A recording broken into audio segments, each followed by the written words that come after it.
Assalamualaikum warahmatullahi wabarakatuh. Waalaikumsalam warahmatullahi wabarakatuh. Selamat pagi teman-teman semua. Jadi di sini bakal mempresentasikan terkait itu dari artikel dunia kami berjudul implementasi manajemen pembiayaan pendidikan di SMK Negeri 1 di Julang dalam meningkatkan mutu pendidikan. Jadi bakal dibahas oleh Mbak Nasa. Baik, untuk latar belakang pendidikan dan juga yang pertama, pendidikan merupakan faktor penting dalam pembangunan negara. Yang kedua, SMK berperan menghasilkan anak yang terampil sesuai dengan kebutuhan industri.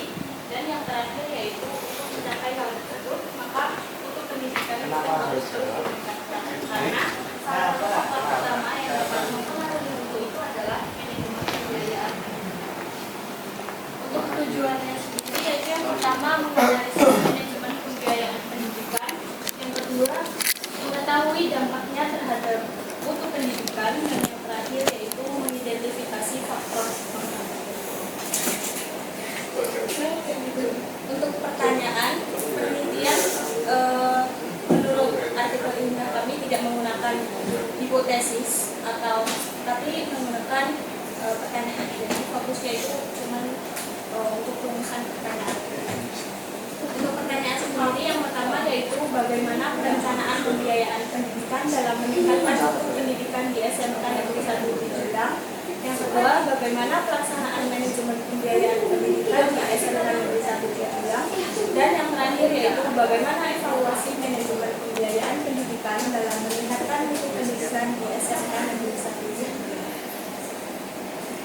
Untuk metode penelitian yang dipakai yaitu menggunakan pendekatan kualitatif deskriptif.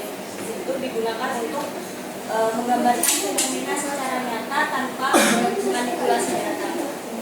Untuk waktu dan tempatnya sendiri ada di SMK Negeri 1 Julang pada tanggal 20 Juni 2021. Populasi dan sampelnya dalam studi ini tidak disebutkan secara kuantitatif karena menggunakan pendekatan kualitatif, namun melibatkan pihak-pihak yang dianggap mengetahui kondisi pembiayaan sekolah, misalnya seperti bendahara sekolah dan pihak terkait lainnya.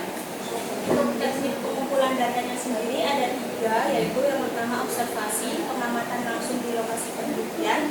Yang kedua yaitu wawancara dengan pihak yang memahami manajemen pembiayaan, misalnya seperti bendahara sekolah. Yang ketiga yaitu dokumentasi, menggunakan dokumen pendukung sebagai sumber.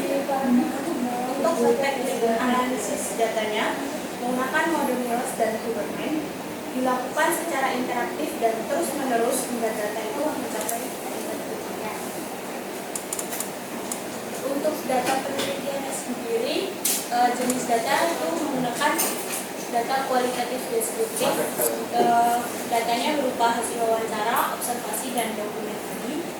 Teknik pengumpulannya ada observasi, yaitu melihat kondisi nyata di lapangan, lalu ada wawancara dan juga dokumentasi. Untuk sumber datanya sendiri, kalau data primer itu diperoleh langsung dari lapangan, wawancara, dan observasi.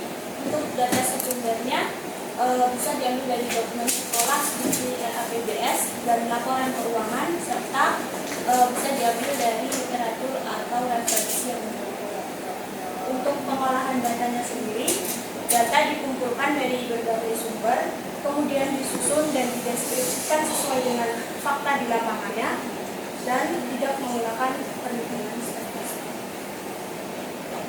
Temuan utamanya kesesuaian dengan tujuan penelitian.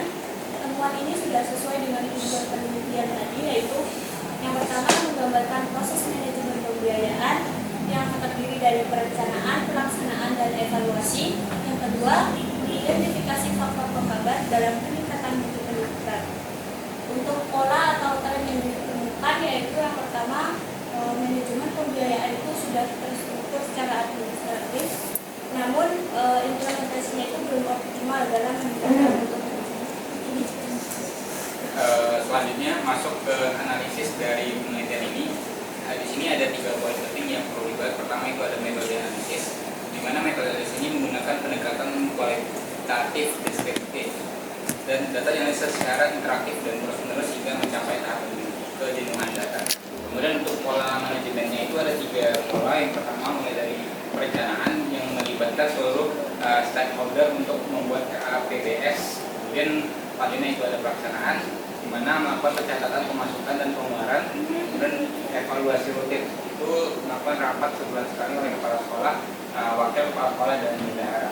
Kemudian ada pola kendala, di mana ditemukan masalah alokasi anggaran yang tidak merata, lebih berfokus pada administratif atau infrastruktur fisik dibanding alat praktik siswa, serta pengelolaan dana yang belum efisien dan kurang tepat sasaran. Hasil dari analisis ini bermula berbagai literatur relevan seperti teori dari Supriyadi pada tahun 2017 mengenai prinsip transparansi dan keadilan dana, serta penelitian dari Setroyani tahun 2015 terkait kepatuhan asas plafon anggaran. Selanjutnya untuk interpretasi itu ada 3 poin penting juga. Pertama ada makna penelitian yang pertama. Meskipun manajemen pembiayaan telah dilaksanakan secara struktural, upaya meningkatkan mutu pendidikan di sekolah tersebut masih terhambat secara signifikan oleh ketergantungan yang kaku pada dana bantuan operasional sekolah yang biasa dikenal oleh dana BOS yang jumlahnya minim. Kemudian untuk poin implikasinya, secara praktik dana gagal memenuhi kebutuhan dasar siswa secara layak. Hal ini terbukti dari kurangnya ruangan untuk belajar siswa dan arsip, sehingga sebagian siswa bahkan harus dialihkan belajar di mesin atau di luar pinggir koperasi. Jika dibiarkan, hal ini akan berdampak panjang pada rendahnya kompetensi serta daya saing lulusan di dunia kerja. Kemudian untuk batasan dari penelitian sendiri, kajian ini adalah kasus tunggal yang mencerminkan hambatan spesifik di SMKN 1 Cijulang, sehingga hasilnya berfungsi sebagai evaluasi manajerial bagi sekolah tersebut maupun sekolah perguruan tinggi. Kemudian untuk sumber datanya, data diambil langsung dari lapangan, yakni di SMK Negeri 1 Cijulang pada tanggal 20 Juni 2024. Sumber data ini dinilai sudah cukup memadai karena data digali dari narasumber memegang otoritas finansial di sekolah. Sumber datanya sendiri berasal dari 3 sumber. Yang pertama itu ada wawancara, di mana diarahkan kepada pihak terkait pengolahan, yakni bendahara, kepala sekolah dan juga wakil kepala sekolah. Kemudian juga melakukan observasi lapangan untuk melihat kondisi real terkait fasilitas, kemudian juga ada dokumentasi berupa kumpulan bahan atau berkas operasional anggaran. Selanjutnya kesimpulannya, secara sistem manajemen pembiayaan sudah diterapkan namun belum optimal akibat minimnya dana, alokasi yang salah sasaran dan kurangnya kapasitas manajemen staf. Mati.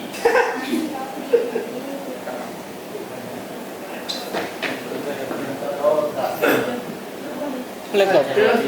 Nggak tahu. Laptop.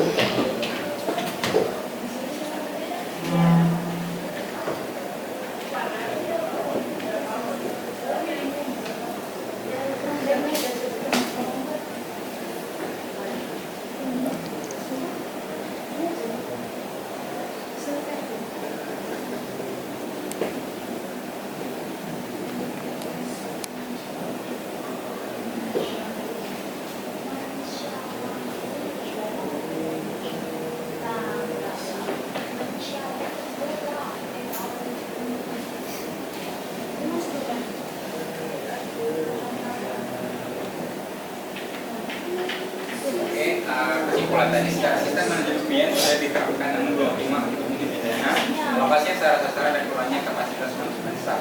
Kemudian untuk saran dari penelitian ini, perlu adanya reformasi kebijakan pendanaan agar fokus pada kebutuhan nyata sekolah seperti alat praktik serta peningkatan kemampuan manajerial pengelola keuangan sekolah. Kemudian untuk referensi atau daftar pustaka pada penelitian ini, referensi yang dipakai sangat relevan dengan koridor fokus studi. Seluruh bahan bacaan kuat pada manajemen pembiayaan, kualitas pendidikan, dana bantuan operasional sekolah atau BOS, dan pengembangan sekolah menengah kejuruan atau SMK. Kepustakaan yang digunakan dapat dikategorikan cukup mutakhir dan terbaru, di mana disitasi dan mengenai studi ini mayoritas diterbitkan dalam 1 dekade terakhir hingga mendekati tahun terdekat. Mungkin cukup sampai di sini presentasi kami terkait itu dari ATP dan kami ini. Mungkin kami jauh terima kasih. Assalamualaikum warahmatullahi wabarakatuh.